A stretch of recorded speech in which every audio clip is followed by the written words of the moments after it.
nderuar, a është, o nderuar, edukimi fetar një investitor i fuqishëm në kalitjen e durimit si virtyt bazë për sjellje njerëzore? Unë mendoj që patjetër që edukimi fetar është ai i cili e përgatit individin, familjen, shoqërinë dhe shtetin, përgjithësi popullin.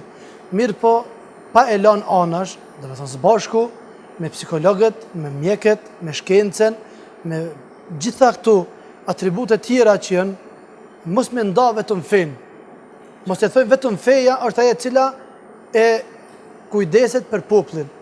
Feja me të tjerët me fenë. Zbashku, nëse atëherë jemi zbashku, edhe psikologu, edhe hoxha, edhe doktori, edhe prifti, edhe polici, edhe mësuesi, edhe profesori, edhe të gjithë, nëse bëhemi të gjithë unitet një vend, atëherë nuk kish me pas njerëz të cilët kanë me bë telashe të mëdha, po kish me bë durim.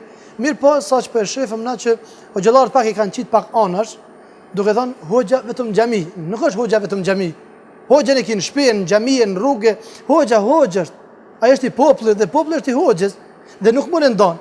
Feja e lun rolin kryesor për edukimin e njeriut, edukimin e rinis, edukimin që njerëzit mos me bë telashe, probleme, rragja, sene që ne si popull, si në Kosovë, ashtu në Shqipërinë, Maqedoninë, në gjithë anë, ne jemi një gjak, jemi një trup, kemi një mendim, se jemi shqiptare, kemi një gjuhë. Ani pse fetë neve në ndryshojnë, atër cilën fe e kia me atë po na. Dhe nuk jemi na kundër feve, po na jemi kundër gjanave të këqija të cilat ndodhin dhe ja pushtetin fesë, pa qenë hiç feja ato. Dhe unë mendoj që njerëzit duhet mu afru afër fesë.